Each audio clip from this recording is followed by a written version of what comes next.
ماحولیاتی تبدیلیاں پہاڑوں پر پڑی برف کو تو پگھلا رہی ہیں، مگر آج کا سوال یہ ہے کہ کیا یہ تبدیلیاں پاکستان اور بھارت کے تعلقات پر پڑی برف کو بھی پگھلا سکتی ہیں؟ کیا یہ مشترکہ مسئلہ ہمیں ایک دوسرے کے قریب لا سکتا ہے؟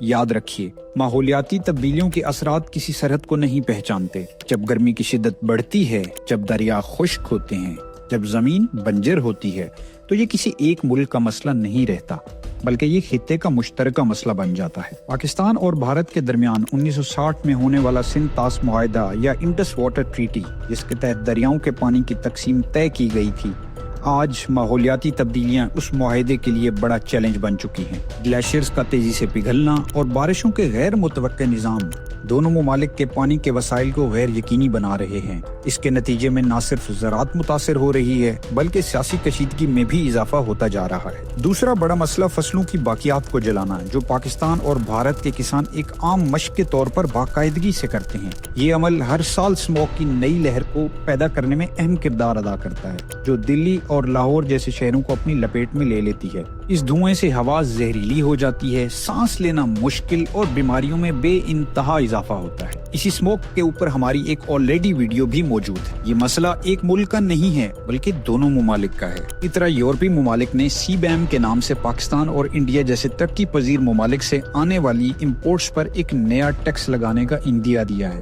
جو ہماری برآمدات کو دنیا کے مقابلے میں مہنگا کرے گا اور یوں ہماری پروڈکٹس کی مانگ میں کمی واقع ہوگی۔ اسی طرح دونوں ممالک کی بہت سی آبادی زراعت کے شعبے سے منسلک ہے، جہاں دونوں ممالک کی آب و ہوا بھی تقریباً ایک ہی جیسی ہے۔ تو جدید ٹیکنالوجی سے، جیسے ڈرپ اریگیشن، موسمیاتی پیشین گوئی اور مٹی کے تجزیے میں ایک دوسرے کی مہارتوں سے فائدہ اٹھایا جا سکتا ہے۔ اب سوچنے کی بات یہ ہے، کیا ہم دونوں ممالک مل کر اس مسئلے کلائمیٹ چینج کا حل نہیں کر سکتے؟ ہمارے مشترکہ مسائل ہمارے درمیان فاصلے بڑھانے کی بجائے فاصلے کم کرنے کا ذریعہ بھی بن سکتے ہیں۔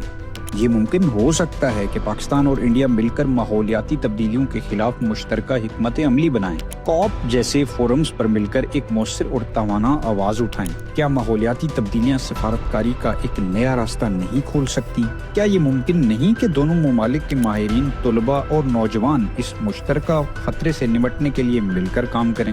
ہم نے دیکھا ہے کہ دونوں ممالک نے عالمی فورمز پر ماحولیاتی مسائل پر بات کی ہے، تو کیوں نہ یہ تعاون مقامی سطح پر بھی ممکن ہو؟ ہم دونوں ممالک کے لیے ماحولیاتی تبدیلیاں جہاں ایک خطرہ ہیں، وہاں ایک موقع بھی ہیں، ایک ایسا موقع جو ہمارے خطے کے لیے دیر پا امن اور خوشحالی کی بنیاد رکھ سکتا ہے۔ یہ فیصلہ ہمیں آج کرنا ہوگا، جس کے نتائج ہمارے کل کی نسلیں دیکھیں گی۔